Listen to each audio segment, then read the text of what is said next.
हमारे यहाँ गंभीर समस्या ट्रैफिक का है, जी, नाले का है, मतलब ड्रेनेज सिस्टम का है, जी, जो सबसे गंभीर समस्या है। होती है पूरा शहर डूब जाता है, जी, जो कि लगातार ये कहेंगे कि फेलियर है यहाँ के जो पहले जनप्रतिनिधि रहे। हमारे यहाँ गंभीर समस्या ट्रैफिक का है, जी, नाले का है, मतलब ड्रेनेज सिस्टम का है, जी, जो सबसे गंभीर समस्या है। होती है पूरा शहर डूब जाता है। जी, जो कि लगातार ये कहेंगे कि फेलियर है यहाँ के जो पहले जनप्रतिनिधि रहे। समस्तीपुर में हूँ, समस्तीपुर जिला का है, समस्तीपुर शहरी विधानसभा क्षेत्र है। हमारे साथ डॉक्टर मनोज कुमार सिंह हैं, जो पेशे से चिकित्सक हैं और समाजसेवी भी हैं। इनसे जानेंगे जो आज भी समस्तीपुर विधानसभा की मूलभूत समस्या है, उसका समाधान हुआ क्या? चाहे वो इनक्रोचमेंट का मामला हो शहर में, जाम का मामला हो, जल जमाव का मामला हो, स्वास्थ्य व्यवस्था की मामला हो या शिक्षा की बात हो। निश्चित तौर पे सरकार जितना फोकस करती है स्वास्थ्य और शिक्षा को, क्या ज़मीन पे उतनी है क्या?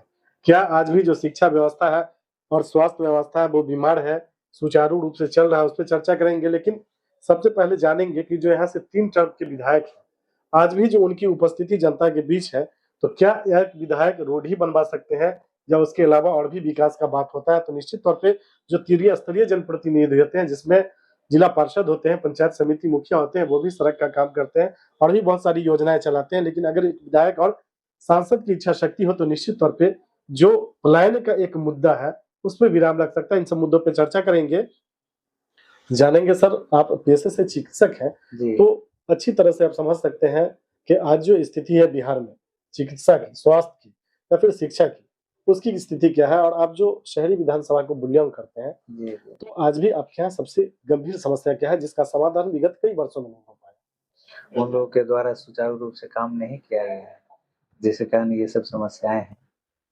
3 बार के विधायक हैं अभी आपके जो सदर से हैं, जी, जी। समस्तीपुर सदर से विधायक हैं, अख्तरुल इस्लाम शाहीन आरजेडी से विधायक हैं और जनता ने तीसरी बार उनको मौका दिया। जी, जी। तो उस हिसाब से जो विकास होना चाहिए वो दिख रहा है क्या? नहीं, उस हिसाब से विकास तो नहीं दिख रहा है। आम आदमी का विकास हुआ है या फिर व्यक्तिगत ही विकास रह गया? नहीं, व्यक्तिगत विकास है, यहाँ पे बहुत सारे चीज़ों की कमियाँ हैं, जो दूर करने का ज़रूरत है। जी, जनप्रतिनिधि एक आइकॉनिक होते हैं, जी, उनको होना भी चाहिए। आइकॉनिक जब तक नहीं रहेंगे, जिनको देख के इंस्पायर्ड लोग हों जी, कि उनके जैसा मैं बनूँ, उनके हुँ, व्यवहार की तरह मैं चलूँ, तब तक बदलाव संभव नहीं है, जी। जो कि कमियाँ दिखती हैं। तो बदलाव के लिए जनता भी दोषी है क्या? जब अच्छे लोग आते हैं, इंडिपेंडेंट तौर पे आते हैं, तो वही जनता मदद नहीं करती है, पार्टी और जात के नाम पे भटक जाती है। बिल्कुल, मैं जनता का दोष नहीं दूँगा, इसलिए कि पार्टियाँ जो होती है अपना प्रोपेगेंडा चलाती हैं हुँ। और वो जो सफल हो जाए वो जीत जाती है। तो ये आप मानते हैं कि अच्छे लोगों का चुनाव होना चाहिए, चाहे वो किसी भी दल से हों? बिल्कुल, मैं ये मानता हूँ कि अच्छे लोगों को आगे आना चाहिए हुँ, और अच्छे लोगों का पार्टी को भी चुनाव करना चाहिए, चाहे कोई पार्टी हो। जी, जैसे ही अच्छे लोगों को वो टिकट देंगे, जो पहले से समाज सेवी हैं जी, या पहले से ईमानदार लोग जी। हैं, अच्छे छवि के हैं, जो ये अपने दम पे मेहनत करके आ गया है, बिल्कुल। तो बैकडोर से नहीं। हाँ, उनको अगर टिकट देंगे, वो जीत के जाएँगे तो ज़रूर देश और राज्य और जिला सबका स्वरूप अलग होगा जी। और बदलाव निश्चित तौर पे अच्छा होगा। आप से सेवा में हैं और निश्चित तौर पे आज भी लोगों के लिए, चाहे वो मेडिकल कैंप हो, गरीब बच्चों की पढ़ाई का मामला हो या फिर गरीब बच्चियों की शादी हो या एक्सीडेंटल किसी तरह की जो भी समस्या होती है, लोगों के बीच आप खड़े रहते हैं। जी, तो इसका सबसे बड़ा कारण है कि आप उपलब्ध रहते हैं लोगों के बीच। बिल्कुल। लेकिन ये दुर्भाग्य है, ये मैं आपके समस्तीपुर की बात नहीं कर रहा हूँ, ये पूरे बिहार की समस्या है कि एक बार जो सांसद और विधायक बनते हैं, शायद कई पीढ़ी का सोच लेते हैं, लेकिन जो एक वर्कर होता है, जो बहुत मेहनत करके नेता बनाता है, सांसद और विधायक बनाता है, वो कहीं न कहीं अपने परिवार को बर्बाद कर लेता है और दूसरे के लिए। लेकिन वही विधायक और सांसद ईज़िली उपलब्ध नहीं होते हैं। क्या लगता है, वैसे लोगों के लिए आपका क्या संदेश रहेगा? उम, मुझे साफ तौर पे ये कहना है, तो आपके बीच से कोई विधायक बनना चाहिए जी, और जो ये जितनी समस्याएँ आज के दौर में है, जी, या बेरोज़गारी की समस्या है या शिक्षा की या स्वास्थ्य की, जो अगर झेल के बना है, वो आगे आया है, तो आपकी समस्याओं को ज़रूर समझेगा और उसको दूर भी कर लेगा, क्योंकि वो कठिनाई खुद भी झेला है। तो ऐसे लोगों को ज़रूर लाना चाहिए जो इस चीज़ों से गुज़रे हों, जी, जो अपने बल पे आगे बढ़े हों। जी, जो जिसके मन में भावना हो, एक ईमानदार व्यक्ति हो, सेवा की भावना। सेवा की भावना होनी चाहिए, जी। ईमानदार व्यक्तित्व होना चाहिए, उनको आप आगे लाएँगे ज़रूर। लगता है राजनीति में ऐसे लोगों की कमी तो है, मानते हैं? हाँ, राजनीति में तो बिल्कुल कमी है ऐसे लोगों की, और इसके लिए मैं सिर्फ़ ये नहीं कहूँगा कि राजनीतिक पार्टी ही दोषी है। जहाँ तक मुझे लगता है कि अच्छे लोग आना भी नहीं चाहते। वो मान के चलते हैं कि ये बाहुबल या पैसा, धन बल से ही जीता जा सकता है। जी। ये एक तो उसके लिए पार्टी परसेप्शन भी बन तो गया है। ज़िम्मेदार है ना? पार्टी भी तो वैसा ही कर रही है ना सर। हाँ, इसमें आज अगर आपके पास एन-केन प्रकारेण जी। धन है, चाहे वो किसी भी तरह से आप कमाएँ, तो आप पहले दावेदार हैं। आप 10 एफआईआर है, तो आप पहले दावेदार हैं। चरित्र आपका बहुत अच्छा नहीं है, तो आप पहले दावेदार हैं। लेकिन आप ईमानदार हैं, स्वच्छ छवि है, पढ़े-लिखे आदमी हैं, पैसे की कमी है, लेकिन ज़मीन पे पकड़ काफ़ी मजबूत है, तो आपकी दावेदारी बहुत कमज़ोर होगी। नहीं, इसमें मैं कहूँगा कि हाँ, सब पार्टियाँ ऐसा करती हैं, लेकिन कुछ पार्टियाँ हैं जो ऐसा नहीं करती। हुँ, हाँ, मेरे हिसाब से मेरे आइडियोलॉजी में जेडीयू फिट कर बैठती है, हुँ, जो ऐसे लोगों को रेयर ही देती है जिस पे दागदार हो। हुँ, हाँ, और बात है कि हो सकता है उनके सिलेक्शन में जो पहले से हैं, वो फिट भी नहीं बैठ रहे हैं तो टिकट दे रहे हैं, वो अलग चीज़ है। जी। लेकिन वो ध्यान देती है, ईमानदार लोगों को देती मैं पार्टी पे चर्चा नहीं करना चाह रहा था, आपने जी, अगर छेड़ दिया तो एक सवाल ये भी है जी, कि जो नीतीश कुमार का ग्राफ पहले बढ़ा था, जी। विगत कई वर्षों में जो वो इधर से उधर किए, मानते हैं कि उनका ग्राफ घटा है? अगर अच्छे लोगों का चुनाव नहीं करते हैं, तो जो 2020 में उनकी स्थिति हुई, जी। तीसरे नंबर की पार्टी जेडीयू हुई। अगर इस बार भी प्रत्याशी के चयन में चुनाव में अच्छे लोगों का चुनाव नहीं हुआ, तो क्या मानते हैं उनकी पार्टी का अस्तित्व रहेगा बिहार में? नहीं, मेरा मानना है कि नीतीश जी का कोई भी डिसीज़न गलत नहीं था। हुँ, वो समाज हित में था, हुँ। वो राज्य हित में था।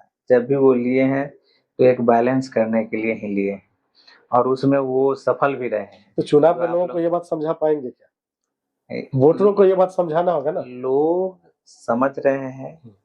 और उस हिसाब से है, वोटर साइलेंट है।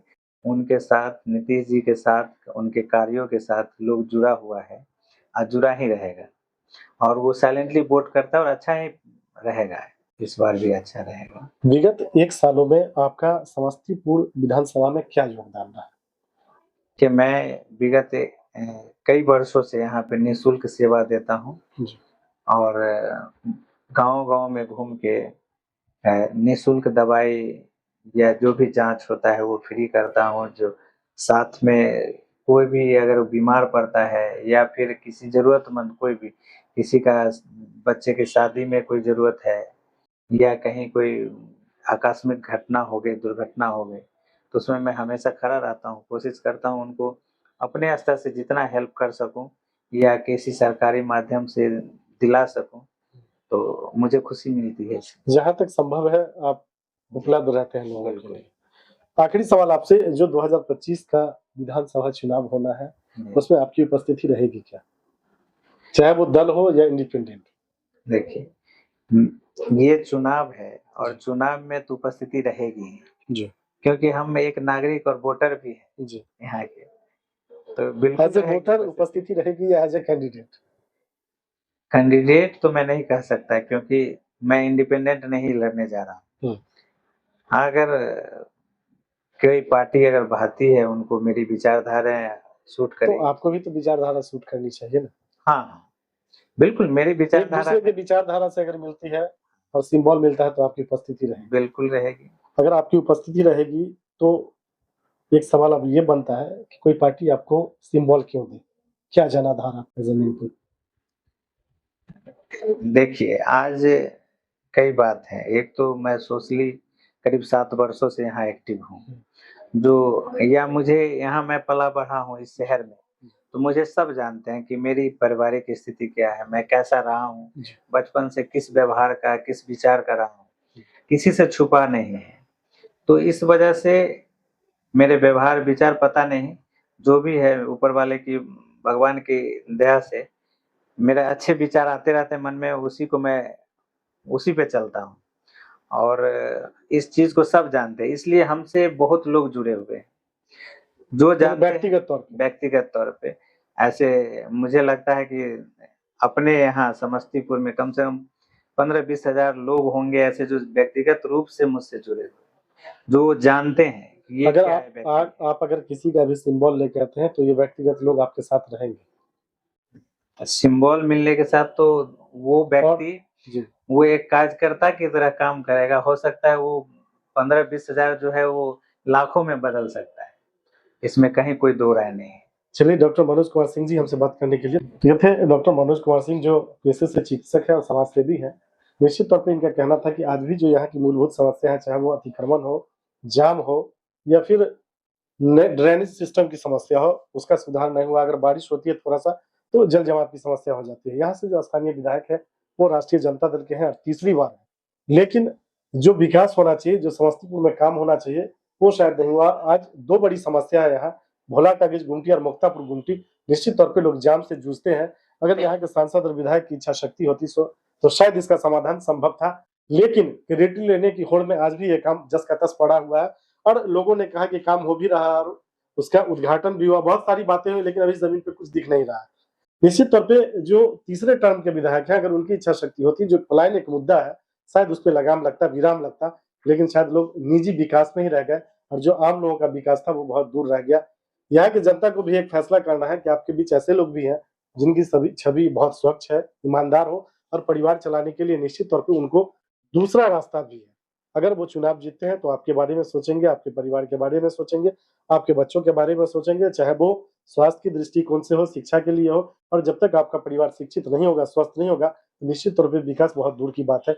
अगर इनके जैसे लोगों को कोई भी पार्टी सिम्बल देती है, मौका देती है या फिर ये जनता मन बनाती है कि इनके जैसे लोगों को, अच्छे लोगों को अगर विधानसभा भेजा जाए, तो जो आज किसी पद पे रहते हुए जो इंडिपेंडेंट है और बिना किसी लाभ के, बिना किसी सेवा के, सरकारी शुल्क के मदद लोगों का कर रहे हैं, तो निश्चित तौर पे अगर किसी संवैधानिक पद पे जाते हैं, तो इनकी भी ज़िम्मेदारी बड़ी होगी और जनता का डिमांड भी बढ़ेगा। तो ये जनता को तय करना है कि अगर अच्छे लोगों का आप चुनाव करते हैं, तो निश्चित तौर पे आपकी जो मूलभूत समस्या है, उसका समाधान संभव है।